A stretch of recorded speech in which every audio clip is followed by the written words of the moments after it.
Well, I appreciate everybody being here. We've had just about an incredible week here. We're 6 days, 7 days in. Give you just the what we've done here in the last week. It's been a combination. Priority being meeting with the guys that are here. When I got here Sunday a week ago, that was what I told the team. That's what we've done. I've got a couple guys left in terms of the entire roster, but I've spent endless amount of time meeting with each guy individually, and a lot of these guys I've known through the recruiting process, and then there's a handful that I didn't. And the ones you know, it's kind of a rekindling. The ones you don't know, it takes time. You're trying to build a relationship as quickly as you can. Spent time watching through every single guy. They've played here. You've watched that film. If they didn't, you're watching high school film. That's been the ultimate priority. From there, working on putting a staff together. We're close. Fortunate to be coming from a place where we had elite level coaches, elite level support staff. I've brought a handful, gonna bring some more, and then the opportunity to go and hire the absolute best. The way we've approached this hiring process is really, really simple.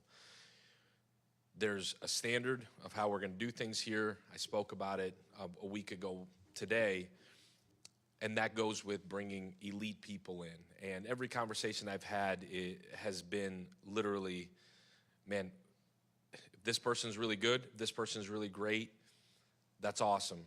I want elite.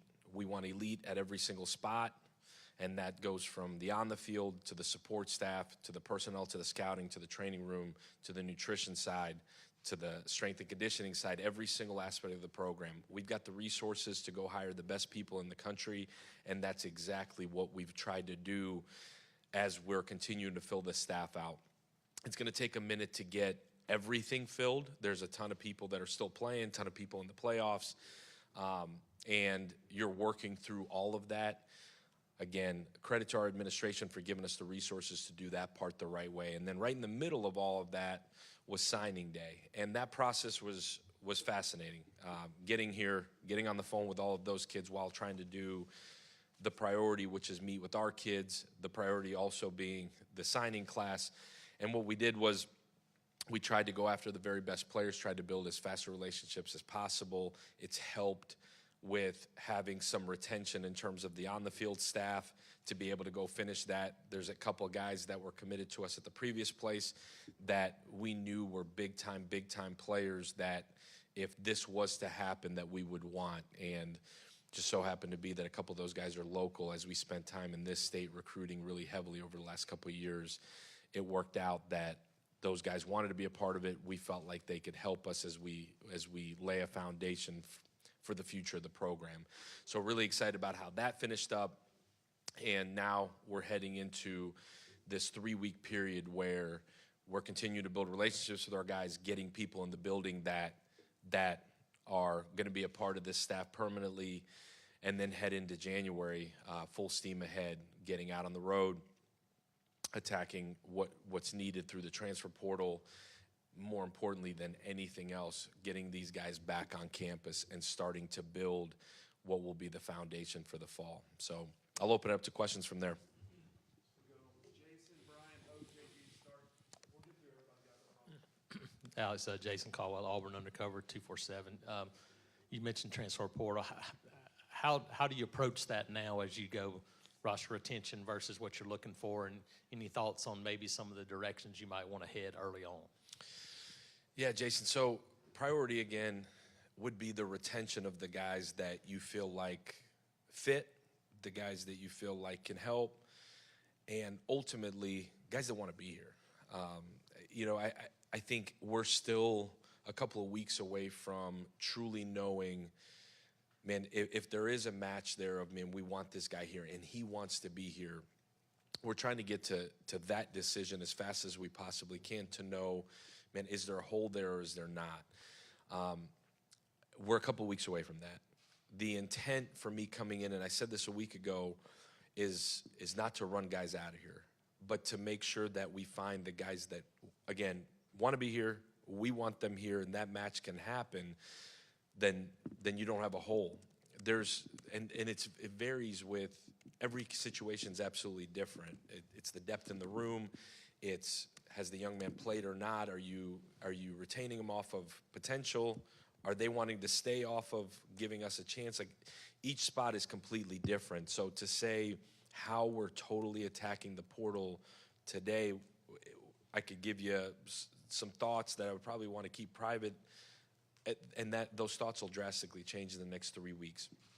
Our intention is always going to be, moving forward, to recruit high school kids, develop them, and honestly develop them better than anybody in the country, and have these guys here for 3, 4, 5 years.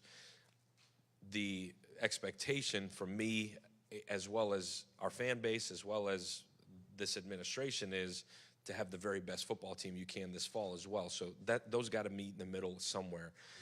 I think the way we attack it in our process, from pre-portal to what the portal will look like, to the recruiting of those young men, like that part, those processes are established. In terms of who we're actually going after and where are the positions in need, some are glaring. Like, you could tell me some of those, right? Like, those are pretty simple. But then there's some where it's totally going to determine, what's going to determine it is who's staying, who's not. And so that's why it'll change. But there's a couple that you and I both could sit there and be like, man, like, you need some help. Matter of fact, I've gotten a lot of calls about that. But I can sit and look at it and say, I've tried to come in with genuinely, without passing judgment, until I was able to truly evaluate the roster, watch the film. What's awesome coming in is you've got practice film. Like, you could see the progression of these guys.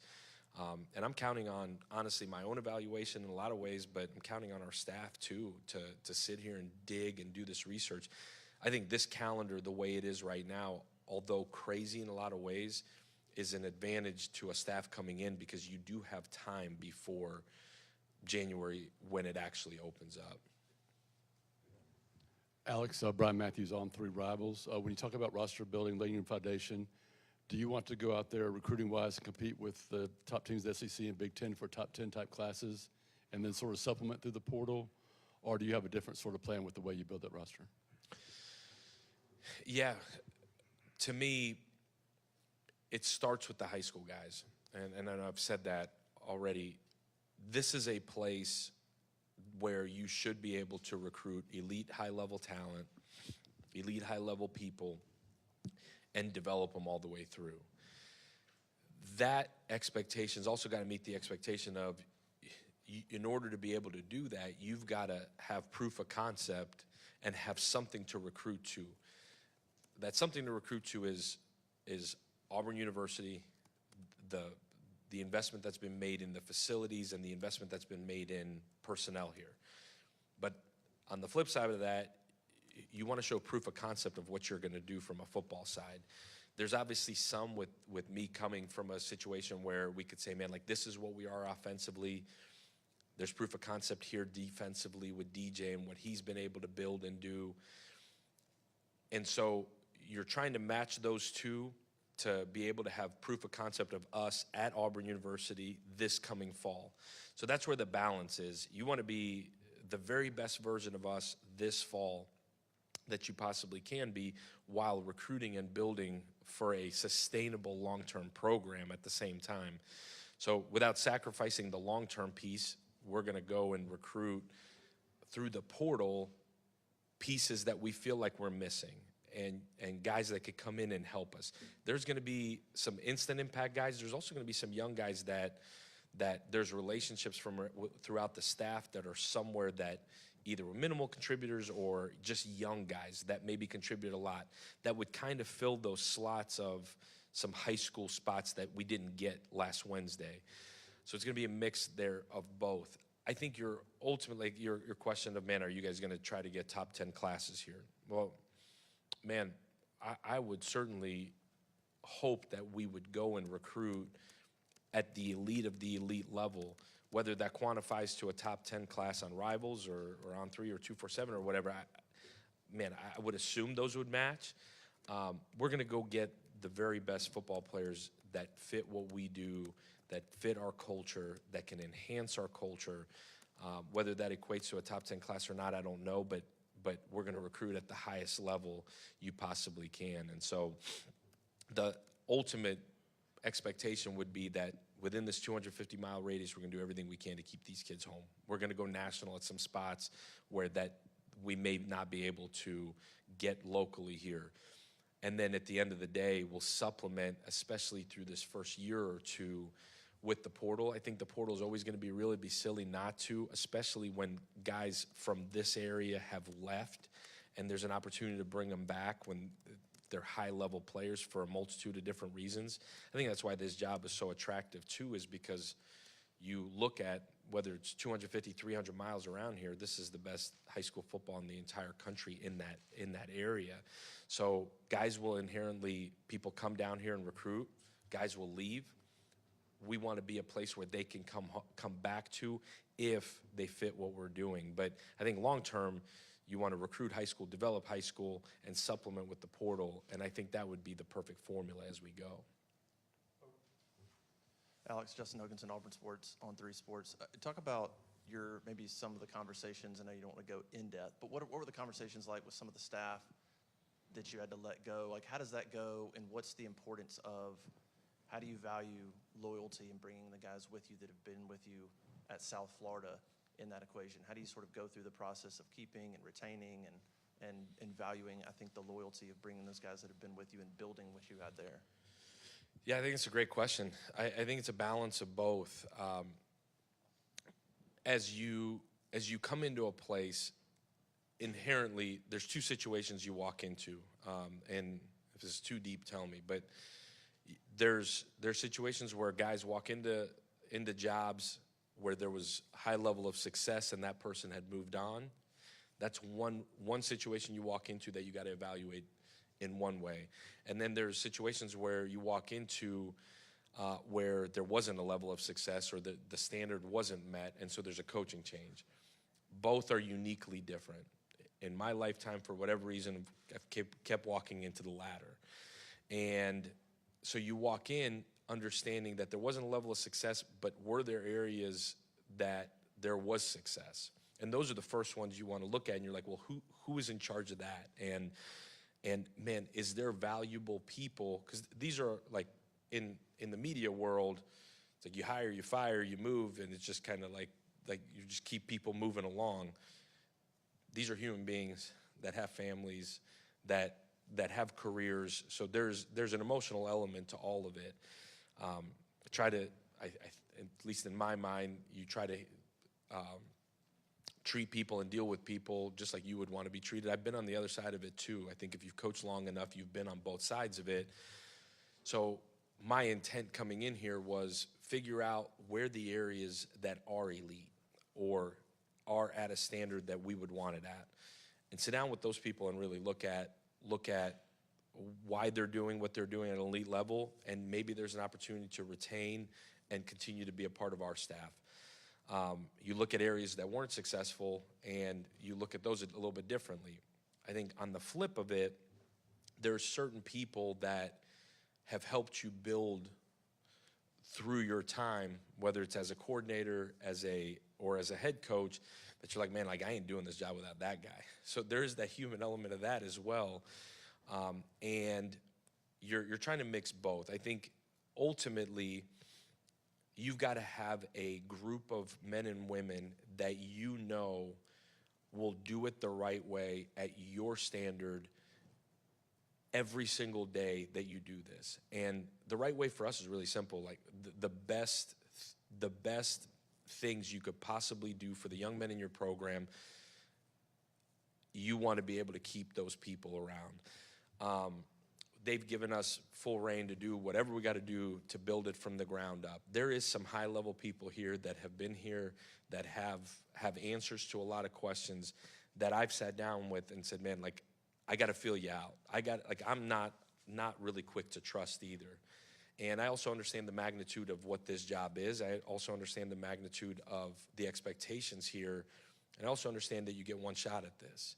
And ultimately, I'm going to hire and bring people in here that I know We'll do what's right by the young men in this program. We'll do what's right by the recruiting process in this area, and ultimately give us the best chance to go be successful and win, both in recruiting and then the actual football games that matter.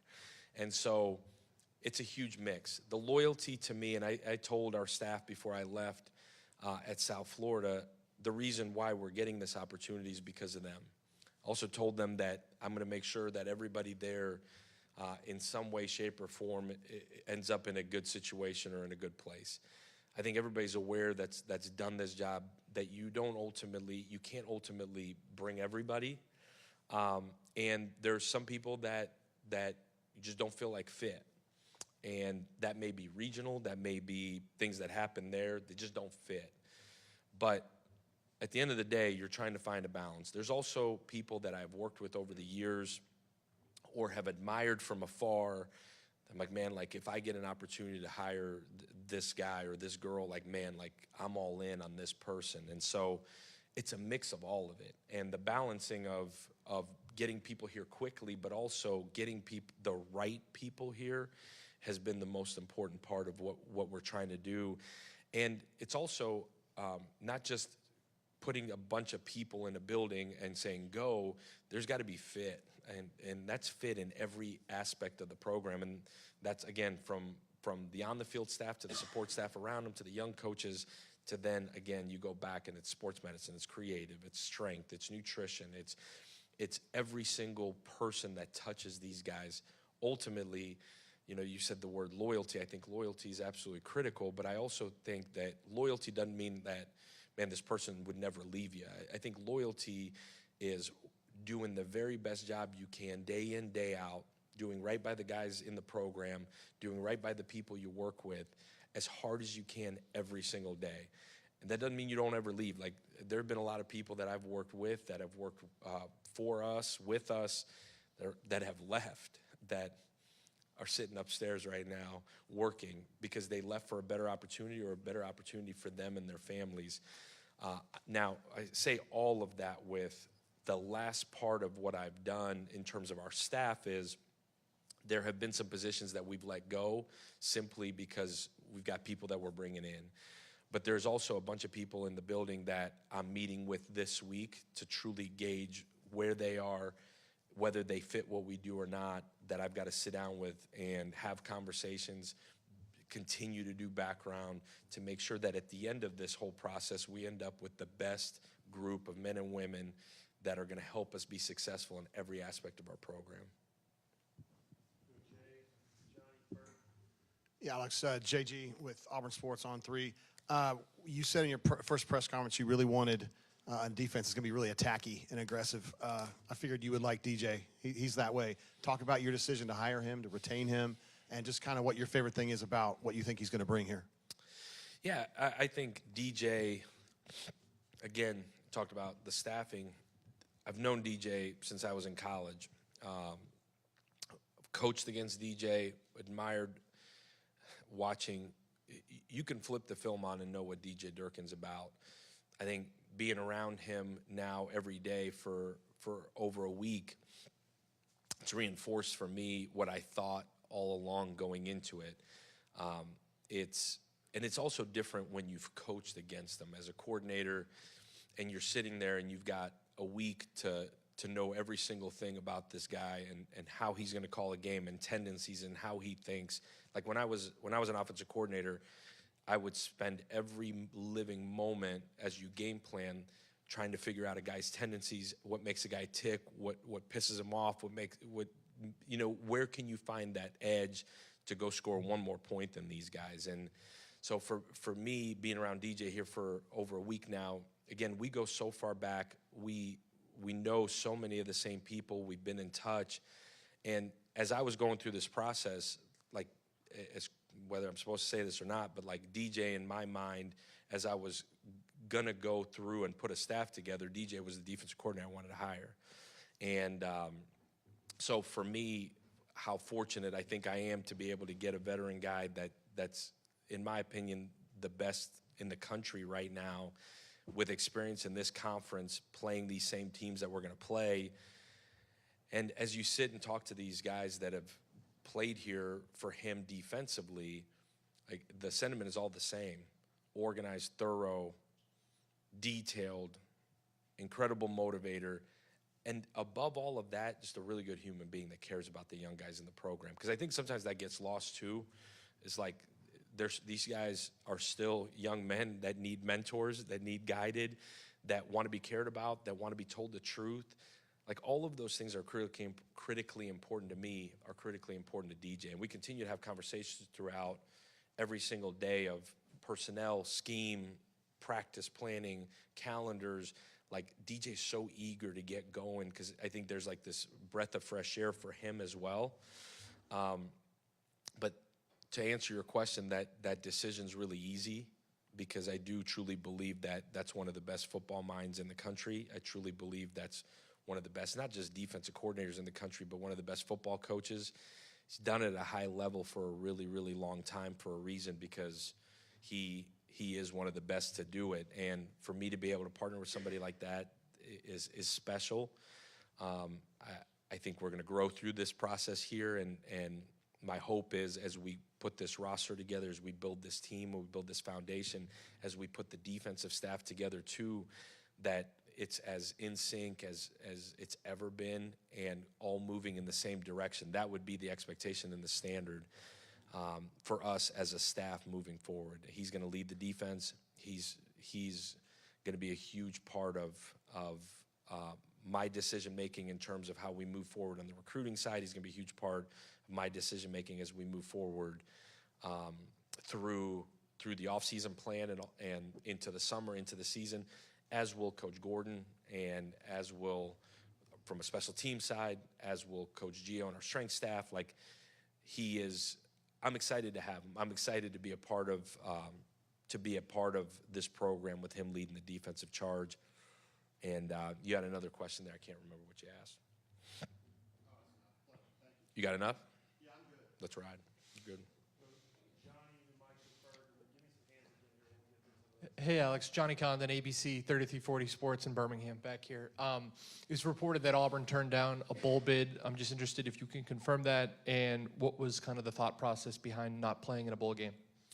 Yeah, Johnny, I think if it all had happened a week ago and our guys were all here, the staff that was previously here was still here intact for the most part, I think that would have been realistic. I think you go through the week, and when that question was posed to us, there's multiple things that go into it. One, there's so much staff turnover that it would be hard to truly be able to put it all together and be competitive to where you have a chance to go win a football game. If you're going to go play a game, you're going to go win the game. I think the other part of it is our guys, there's so many of them that are done with finals, that were able to get out and go home and be with their families for a little while here.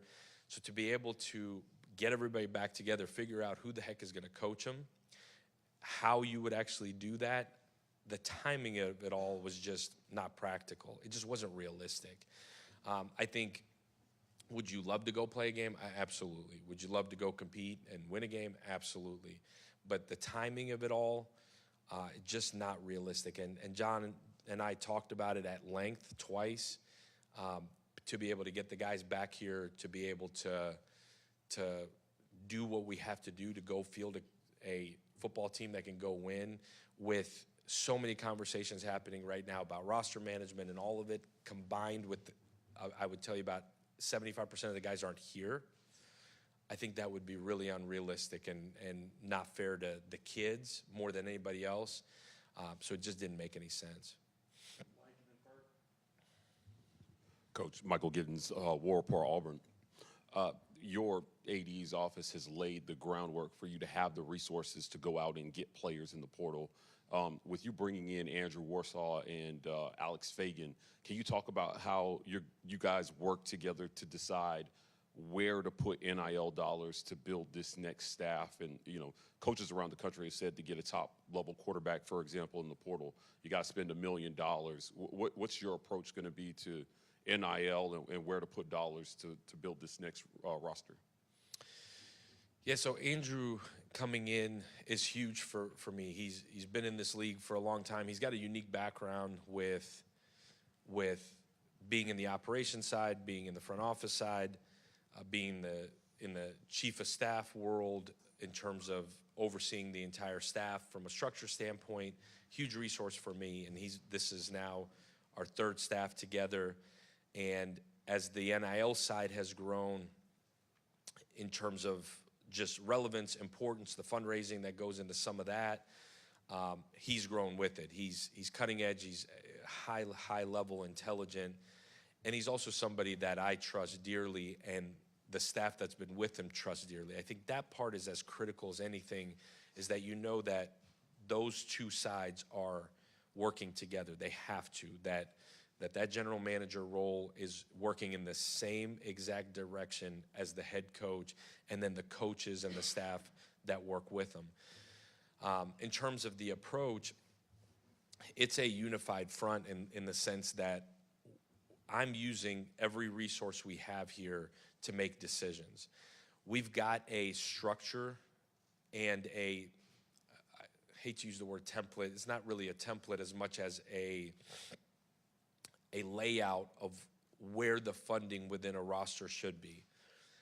I think when you look at it, if you were to just start from scratch, it'd be really, really simple. If you were to start at ground zero, and also if you were drafting rather than recruiting, it would be really, really simple. It would look very similar to an NFL structure. When you walk into a situation like this, where there's obviously a roster, there's some high level players here, and then there's some guys that haven't played, and then there's everything in the middle. You're going to have to adjust to what the roster is and where guys are currently at, if for lack of a better term. So it's going to take a couple years to get to what we feel like is the right structure for what it should look like. Right now, the key emphasis is retention as well as recruiting. And so we're working hand in hand in both of those areas, the retention and the recruiting side. I think ultimately that relationship that Andrew has with me, with our staff, and as he's working so incredibly hard to build with everybody else that touches the program, from an administrative standpoint to the NIL efforts here, to obviously the rev share construction as it's been done by the administration, which our administration is as cutting edge and thorough in how they have built it. It's really fascinating. And then partnering with them to make sure that we're continuing to grow, we're continuing to build relationships, we're continuing to do everything in our power to be the most competitive in the country. Andrew's overseeing those efforts for me. In a lot of ways, is my right hand in every aspect of that.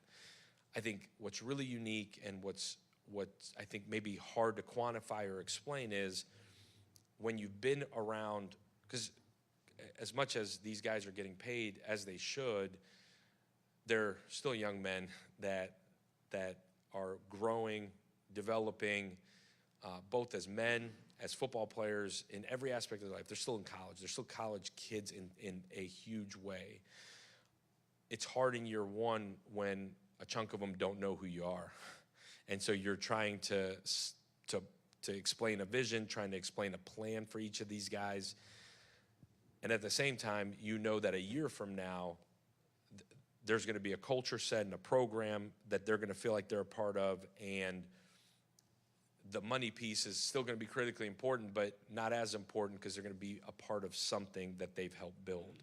So there's juggling a lot of it at the same time. You're trying to make the best decisions, one decision at a time. To be honest with you, that's what the last 7 days have been in every imaginable way.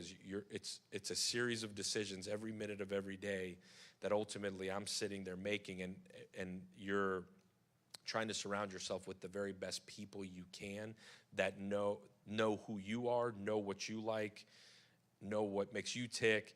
And you asked about Alex Fagan. Well, Alex has been with me for so long, and he has grown into one of the best personnel guys that I've ever been around, that is also helping us make decisions from a scouting side, from an overseeing of a personnel standpoint. So as much as Andrew is the general manager and is helping in every imaginable way from a roster management standpoint. We've got a team, Alex is one of them, but we've got a team that we've brought. We've got a team that we're hiring. There's in some ways people here that have helped and will continue to help. And I think as a team, between the scouting, the personnel, the advanced scouting side, and ultimately our coaches, we'll put together the very best roster we possibly can with the resources allotted here in as fast of a time span as we possibly can.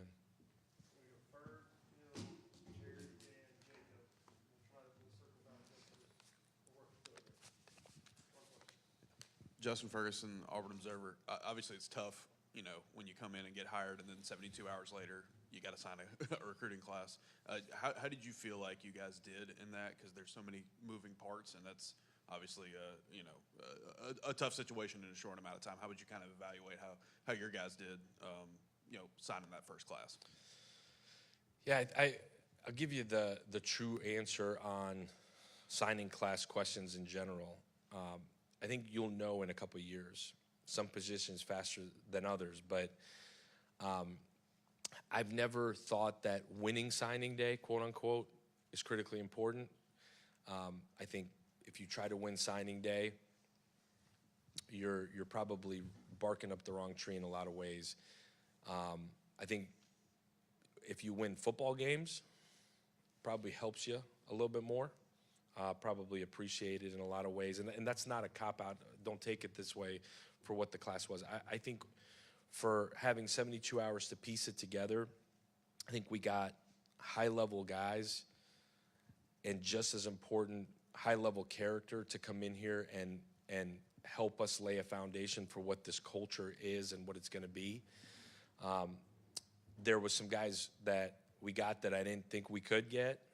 There were some guys that we got that, or some guys we didn't get that I really wanted to get. I try not to judge it in any way until at a minimum this fall, to where at least you're like, man, like physically that guy's got the traits, mentally that guy's got the traits. But in reality, especially at this level, where you're playing the best talent in the entire country, I think we evaluate the class at least 24 months from now and see where those guys are at. But the reception was incredible. Every single guy, whether they were committed here or that I reached out to, was receptive, listened. Some guys were just too deep somewhere else. Some guys said, you know what, like, I believe in you, and I just wouldn't come play for you where you were at before. It just wasn't big enough for me. And now here we go. We're at on the biggest stage in the country. So I would tell you, I left really Friday morning. I left feeling like, man, I can't actually believe we got that done. Now let's see what they look like. So positive in every imaginable way there. Bill Cameron with The Drive on ESPN 106.7. I understand you're still putting the coaching staff together, but you mentioned Coach Gordon. Can you talk a little bit about him, and is there anybody else that you can officially announce on the staff? Yeah, so Joe Gordon and I have been together. We go back to our Iowa State time. We got there at the same time. There's no substitute for going to battle with guys day in, day out, over and over again. Joel's one of the smartest people I've ever been around. Joel's a much better coach than I am. High level developer of the quarterback and an elite level play caller. Brilliant in every imaginable way. On top of all that is an incredible human, incredible coach, develops relationships on a very, very real level with guys, and not just a ton of personality when you're in a setting like this, but in a room, one of the funniest people you could ever imagine. Does a great job leading, very cool, calm demeanor, which I've been known to be the complete opposite. So I need that, and you'll see as on our staff, I found a fine balance of guys that could keep me down and guys that could bring me up. But Joel left a situation 3 years ago that was really, really good from a football side to come with me to South Florida and has helped us build what I guess ended up being the #2 offense in the country. And He's a huge part of that, and one of the best coaches I've been around. So really lucky that he decided to come with. I think officially we're still working through the rest of the hires, but I think there'll be a release out tonight with at least the guys that are totally official. But Joel, I don't even know if he's official or not, but Joel's a hell of a ball coach and an incredible dude. But from a quarterback development standpoint, the best I've been around. Coach Jerry Humphrey III, AL.com. In your meetings with some of the players, what's some of the things you learned about last year's roster and how they kind of bought into what you're bringing here to Auburn? Yeah, really awesome question. I think the thing that that's been, and I don't know if unexpected is the word, more so like I get taken aback, is 100% of the guys that I met with, literally every single guy, and the conversations go where they go. There's no script to it at all. But at some point in every conversation, I ask the guys, like, hey, do you like it here? Like, or do you love it? Like, what do you think of this place? Because 100% of them have seen more of Auburn and have experienced Auburn more than I have at this point. And I think the thing that's really cool is every single guy that I've met with says, I love Auburn. Not, yeah, it's cool, but I love Auburn.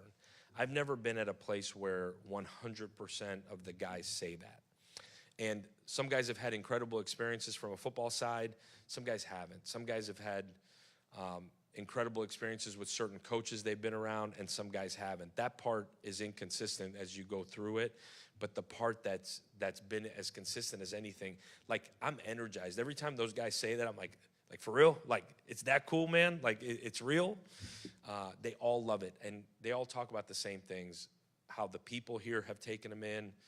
Every single one of them talks about what game day's like here. Every single one of them talks about how the student body treats them as they walk around. And my response to all of them is exactly the same, man. Like, can you imagine what the hell it's going to be when we actually win? Like, if it's that good now, like, holy smokes, like, what about when we win, like, now? And they all kind of look at you like, you can do that for us? Like, I can't, because I'm not very fast, but you can. There you go. There you have it. But in reality, that's the part that's like energizing as you sit there, and it kind of sits you up in your chair every single time, because you're like, well, if you love Auburn, then tell me what the hell the problem is. And then tell me what your experience has been here. And each guy has had their own story and their own experience here. But ultimately, what we talk about is, and all you can do is tell them who you are, what you're about, and you give them your vision for what this is, but you talk about your previous experience. Like, for me, you do feel like you're sitting there and you're, quote-unquote, recruiting. But ultimately, and I think I've gotten to this point in my career by just being who I am. And we talk about what this program is going to be. I refer a lot back to the last couple of places I've been in leadership roles where, man, this is what we built, not from a win-loss standpoint. A lot of it is a development and culture standpoint. Like, this is what's really important to me. Is it important to you? And then on the flip of it, like, what's important to you? Like, what makes you go? What makes you the player that you are? Give me your recruiting journey. Why'd you come here? And to be honest with you, every single guy, in some way, shape, or form, the conversation leads to the same thing, which is like, man, I understand you didn't choose me. Like, there's nobody sitting in that team room, nobody I've met with that has chosen me or had chosen me. They chose Auburn, they chose a previous staff. But the truth is, I chose them.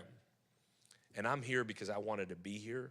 And I'm here because I want to be a huge part of why we flip this thing to what people here expect it to be. And ultimately, some of those conversations are 15 minutes. Some have been an hour. Some have been at 6 in the morning. Some have sat there till 1 in the morning. Is what it is. But at the end of the day, I'm energized by the fact that every single one of them loves this place. And I'm telling you, I said it the other day in an interview, got one of my closest friends in this profession and really in life, Cody Burns. And I don't know if that one's official yet or not, but there's one for you. But KB, and I've known KB forever. KB and my wife are from the same hometown. Like, I've watched KB's career, and I've watched his career here, and then I had an opportunity to hire him. And I had an opportunity to hire him again. And then I had an opportunity to hire him again. And for as long as I've known KB, he continues to say, man, Auburn's special. Auburn's different. And I'll be honest with you, forever, like, man, like, that's your alma mater. It should be. You had a great run there, man. You've got a national championship ring. It should be special. And he's like, no. Like, you don't understand. Like, it's different. Like, man, I think my alma mater is different. It's awesome. He's like, no, it's different. You just got to be there to feel it. And I've always discounted it as KB being KB, loves his alma mater. And I've been here for a week, and I haven't been outside of this little area here very often, except to go to the hotel. But as you meet people, you talk to the players, you meet people who this is important to, which is everybody that you touch. I'm like, man, like, KB, I'm starting to understand why it's different. And I haven't been part of a game day, but even the Tiger Walk for my press conference to the welcome that I felt, I can see what he means. And I get goosebumps thinking about, man, like, I get to coach at Jordan-Hare Stadium. Like, I get to do that. But when we get to that point, I think it'll set in that why this place really is different. And I think unless you've been here, you don't know. And I can't wait to continue to learn about why. But I think KB was right in that way. Dan Peck, ESPN 1067. You inherit a roster with a couple of quarterbacks who have eligibility remaining. The portal opens in a couple of weeks. What sorts of things do you and your staff prioritize when you're deciding if someone would be a right fit at the quarterback position? Yeah, there's a lot that goes into the QB spot. And you're right.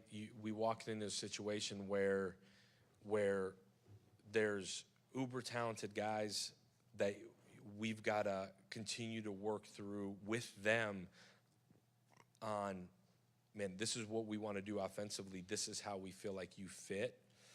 And then you want to make sure that you fit them too. I think the biggest thing at that spot is having guys that are high level, intelligent playmakers that have a skill set that you could build an offense around. We have an offensive vision for what we want this to be, but I've said this before, we've evolved every single year based on what the quarterback skill set is and what your personnel around him is. We're still working through every single guy that's here that's still here in terms of whether they're a fit, whether we're a fit for them. Like, that does take time. You think about quarterback recruiting, most of the time it takes a year, sometimes 2 years to get to a landing spot where a young man and his family feel like they're a fit for what you do. I think I've met with everyone that's here and have really grown to appreciate what each one brings to the table. They all have film, they've all played, and for us, I've said this a week ago, my intent is not to blow the room up at all. Quite the opposite. My intent is to have everybody here that wants to be here. Because I think there's individually enough talent and enough potential and, in a lot of ways, enough production to say, man, like, we can go win at some point with you. The one thing I will say is it's a room full of really, really good dudes that want to get better, want to know what it's going to take. And then when we're done with, as fast as we can, this get-to-know phase, like, do we need to bring anybody else in? And the intent for us is to have a 1 and a 2 and a 3 that are as talented as imaginably possible, but also bought into what we're doing, also able to lead, also can functionally do it to give us the opportunity to go win games.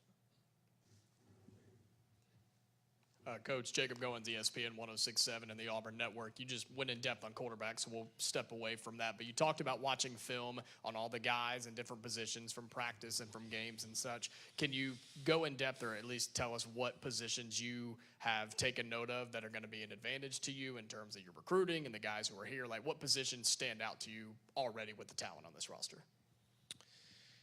Yeah, I mean, pretty obvious to say, man, you watch the defense and there's depth, there is an attitude, there's an effort of guys flying around and making plays, opportunistic plays. There's an intent with what's going on that side of the ball.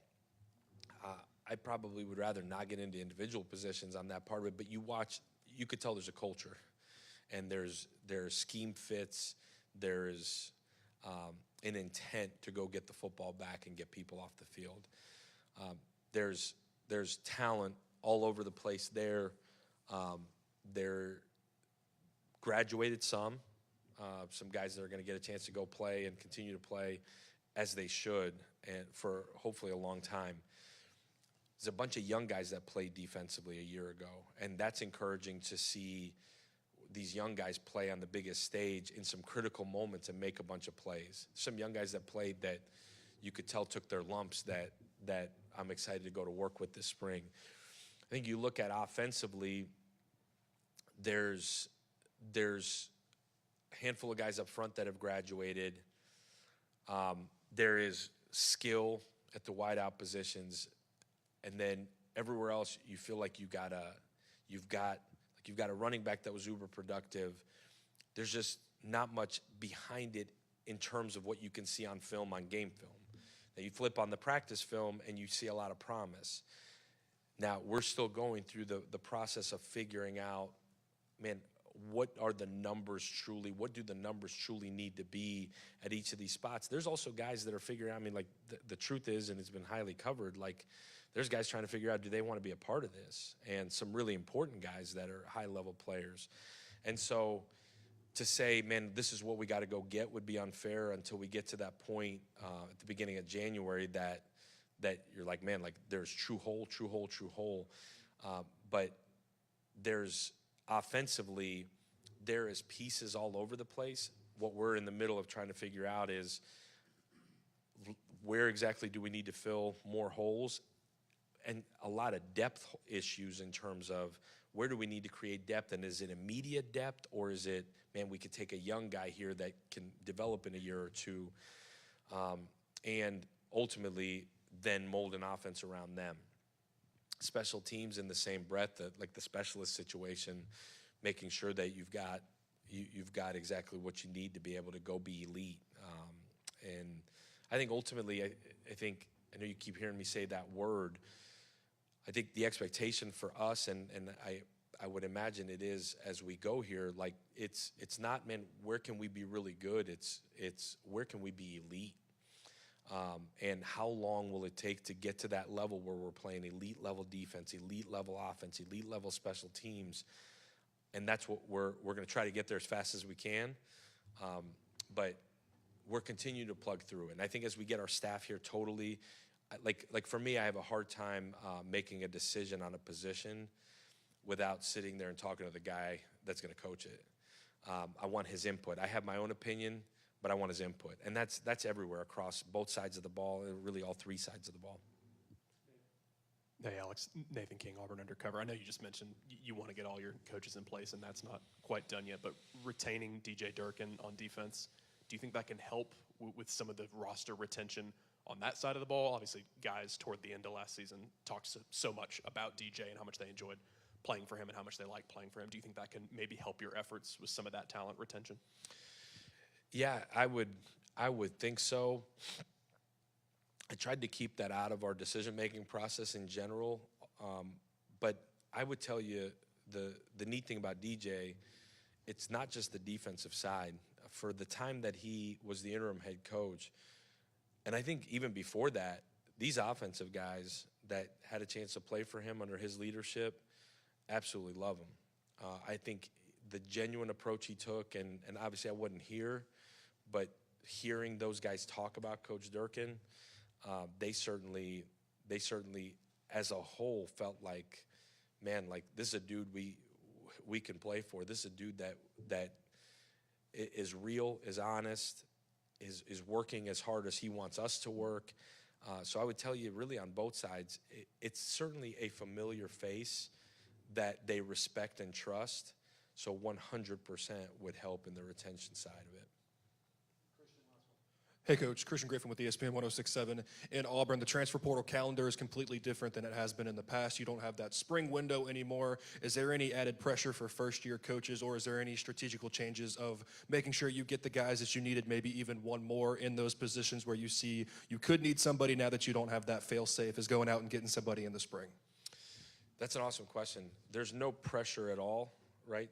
In my chair, this is a pressureless job, so no, I feel no pressure at all. But all joking aside, the pressure is on making decisions really quickly. That's where, I think for years it's been, man, I want to see, by years I mean the last 3, man, I want to see this guy through spring, or I want to see this group through spring, and then see, man, do we need to add somebody there?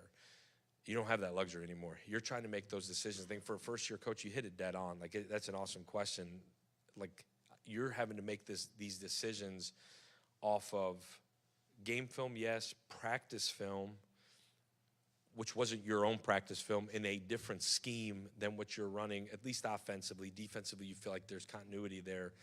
But you're trying to make decisions off of a young man that you've never been able to work with, put your hands on. Like you've never been able to work with these guys. So the pressure is definitely on to make the right decisions. You're trying to gather as much information as imaginably possible to make real, authentic decisions. And it's not so much, man, who do I ask to move on? It's more so, man, is this guy ready to help us? And so, yeah, the pressure to make decisions really quickly is real. It's certainly easier in year 2 and 3 and 4. And I think in year 2, 3, and 4, your development of the guys that are redshirting, your young guys, or maybe guys that aren't redshirting but just aren't playing a ton, that development has become so much more critical, because you're going to have to make a decision in the same breath that winter on them, rather than in the past where you've been able to make it in the spring.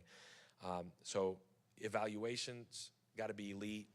You got to go with your gut in a lot of things. And I think the gathering of information more than ever is so critical right now. And that's why I say, like, you're using every minute of every day to try to gather every piece that you can to try to make elite level decisions. Because once you get to the end of January, your roster is your roster.